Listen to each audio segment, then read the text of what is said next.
Hello, everybody. I am back, not with a comic book haul because I didn't buy anything this week. Not a darn thing. Not a new book, not an old book. Big fat nothing. But that's okay because last week's video I showed the Futurians, and I didn't think much of it. Book I found at Goodwill. And I got several comments of people saying, "Oh, I've never heard of that series. I knew nothing about that." To which my geek radar said, "Really? Really? Am I that big of a nerd that I know what this is and other nerdy people out there do not?"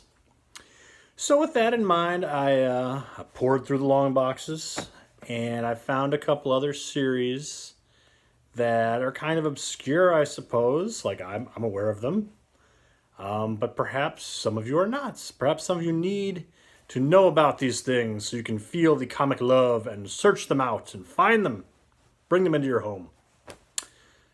So yeah, honestly, I've got a ton of these kind of books, but I kept it to a small stack, and I'm not even showing like every comic, like if it's a mini series or a 12-issue series is the first part I'm going to show here. I'm just going to show like the first issue, unless the cover is really interesting or something to talk about. So we started off with a miniseries, a 12-issue miniseries from 1985. Jim, or Jem, depending on your pronunciation. The kid in the book calls him Jim. Jem, son of Saturn. Okay? This is E.T. This is if E.T. were an alien superhero and Elliot was a young inner city lad named, oh God, what is this kid's name? Luther. So we have Jim, or as Luther continues to pronounce it throughout the series, Jim and Luther. This is really good. Gene Colan does the artwork. 12-issue series, a lot of fun, a lot of heart. The ending is it's tearjerker. You're not gonna cry. I mean, I didn't cry, but it's a cute ending. It's very sweet. Whatever happened to this character, I have no idea. I think this is the only time he appeared was this 12-issue series. Perhaps someone nerdier than I will be like, actually he appeared in blah, blah, blah, blah, blah, Justice League. I don't know. Good series. If you see it in the quarter bins, pick it up. Good stuff. I say good stuff all the time. Welcome to Schoon 811's Good Stuff. All right. Another one of my favorites. If you haven't heard of this, I feel bad for you. Go find it. The Golden Age. 4-issue miniseries by James Robinson and, is it Paul Smith? Paul Smith. He of X-Men artist fame. James Robinson is a genius when it comes to these underappreciated and rather silly, in most other writers' hands, Golden Age characters. This series is really good.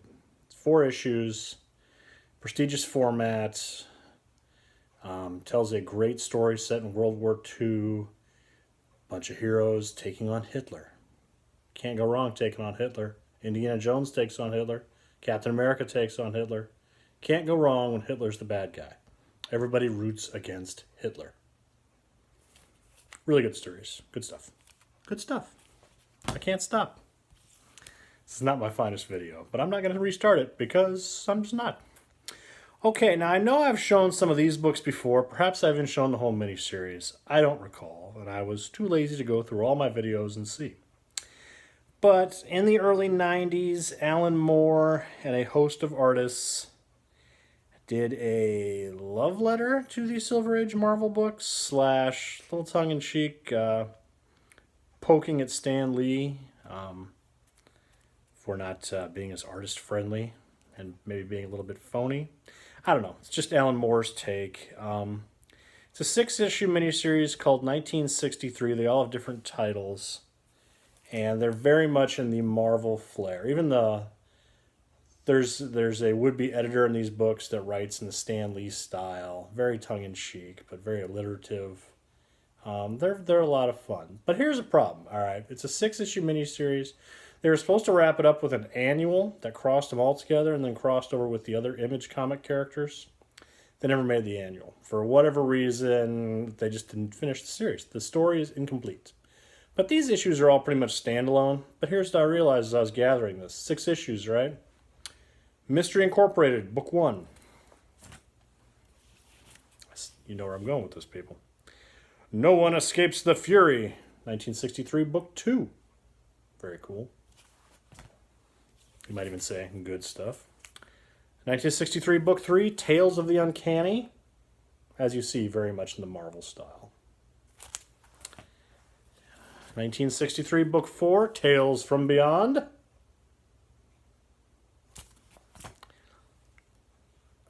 No 1963, Book 5. But I do have 1963, Book 6, The Tomorrow Syndicate. I have so many miniseries where I'm missing an issue. Drive me crazy. So I'm missing issue 5, Hortus, Lord of Light, I wrote down here because I didn't even know what I was missing. I was like, what is the book? And I don't even recall seeing this in like the cheap books anywhere. I don't know. But it's a good series. Enjoy. Pick it up. Now here's an oddball one, and I'm only going to show the first issue, but I love this miniseries. 4-issue miniseries, The Lone Ranger and Tonto from Topps Comics back in the 90s. Beautiful book. This is Timothy Trumaine and Joe R. Lansdale, writer-artist team. Flip-flop that. Very good. I am not a Lone Ranger fan in any shape or form. I never watched the show. I've seen bits and pieces of a Johnny Depp movie a couple years ago. Not a story that appeals to me. I love this miniseries. Very cool. Deals with supernatural things in the Lone Ranger world. Tonto is a very realized, full-fledged character in this. Not just... I'm not going to do a Tonto voice. It's not going to happen. But you know what I mean. Pick it up. If you find this, Topps Comics. Random as can be, pick it up. Here's another series that I really enjoy. The Black Dragon. 6-issue miniseries from Marvel's Epic line in the 80s. I think 85. Doesn't say. Oh, it does say. 85, yes. Chris Claremont, famous for his X-Men work and writing a ton of dialogue. It's a little word balloon heavy. John Bolton with the art here. Very pretty book. Sword and sorcery set in the Middle Ages. You know, if you enjoy some Game of Thrones-esque things, this is really fun. Beautiful covers. I'm going to show all 6. Black Dragon number 1. The Black Dragon number 2. The Black Dragon number 3. Number 4. Look at that cover. And number 5. And number 6. I believe Chris Claremont followed, it's a creator-owned book, so I believe he followed this up with a novel years later. Never read it, but I think he did. I love all things Jack Kirby, as I've said, numerous videos. Almost every video I find a way to shove some Jack Kirby books down your throats. And it's never great Jack Kirby. It's always 70s Jack Kirby, but it's even better than 70s Jack Kirby is Jack Kirby's last series that he ever did for Image Comics.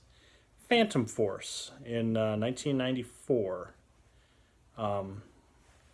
First 2 issues were done at Image Comics. Here's Phantom Force number 1. And the cool thing about this is it's inked by all the superstar artists of the time. The first 2 issues here. Todd McFarlane, Jim Lee, Rob Liefeld, Eric Larson. I'm forgetting a ton, but a lot of people inked these books.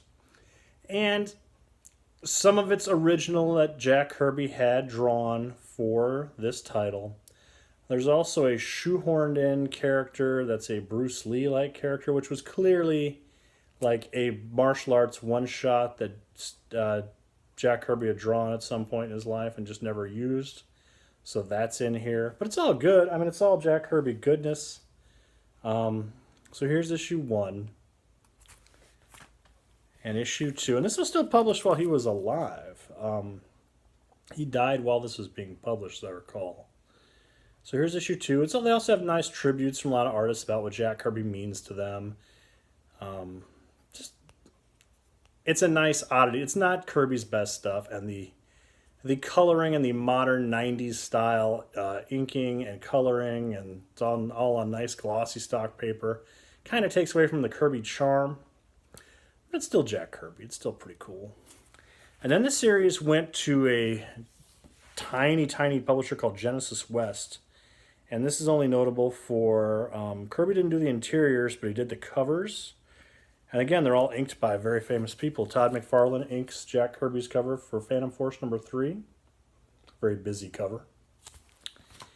And then Jack Kirby's cover for issue 4. And then I don't believe he provided any more covers, but he did the cover and about half the interior art for this book, Phantom Force 0, with a Jack Kirby Jim Lee cover. So cool. And then he does some interiors in this. And this may be the last published thing that he got out there. I could be wrong. I'm sure some hardcore Kirby person would tell me I'm wrong. But yeah, very obscure, fun thing to collect. You can get on the cheap. Last, comic-wise, if you've been following the San Diego Comic-Con, you saw the new Shazam trailer. Movie looks pretty fun, doesn't it? Looks pretty cool. I have high hopes. Which made me want to dust off my Jeff Smith miniseries, Shazam, The Monster Society of Evil. Jeff Smith, very acclaimed creator, did Bone, 4-issue miniseries, prestigious format. These books were expensive when they came out. They newsstand at like $5, I think, but you can find these things in the dollar bin. So, Shazam, Monster Society of Evil #1. If that preview looked good for you, pick these up. #2.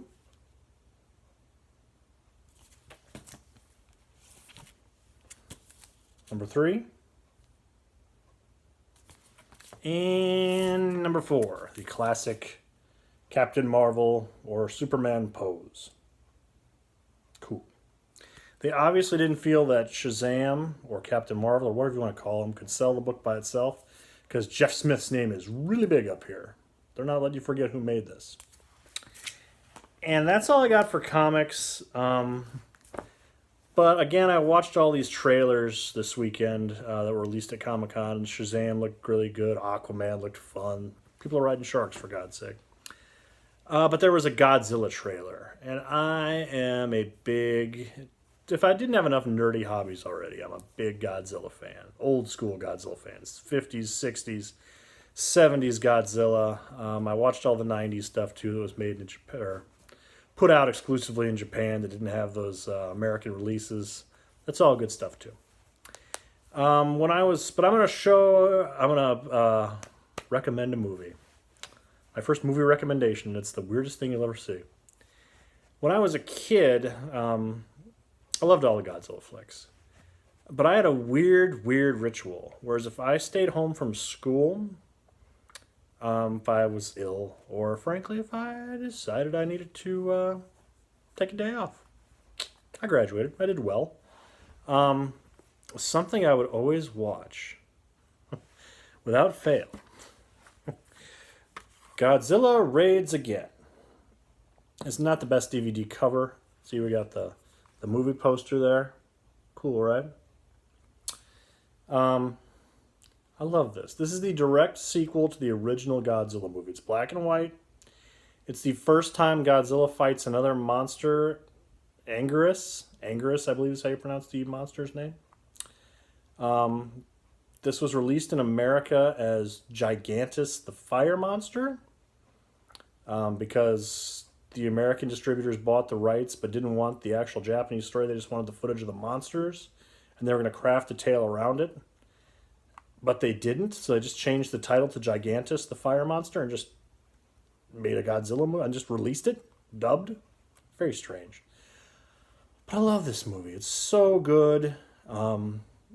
It's great. It's very serious. It's in like the same tone as that first Godzilla movie, very dark. And it's taken very seriously. It's not, even though he's fighting another monster, it's not tongue-in-cheek. It's not Godzilla Megalon where there's a big team up with a giant robot. I love that movie, but this is not that. it's just good. It's just good. You don't see it on TV. Frankly, I'd order this on Amazon. Godzilla raids again. Pick it up. Because you know why? Because it's good stuff. And that's all I got, people. That's the whole video. Maybe next week I'll be back with something I actually bought. Maybe I'll find more random stuff around my house for you to peruse. I don't know. We'll see. But I thank you all for commenting. I have not gotten back to the people that commented on the last video because I am a slacker at heart, but I will get back to you all. I appreciate the comments. I appreciate the views. Thank you, thank you, thank you. Watch, subscribe, tell others. Yeah. Everybody have a good week.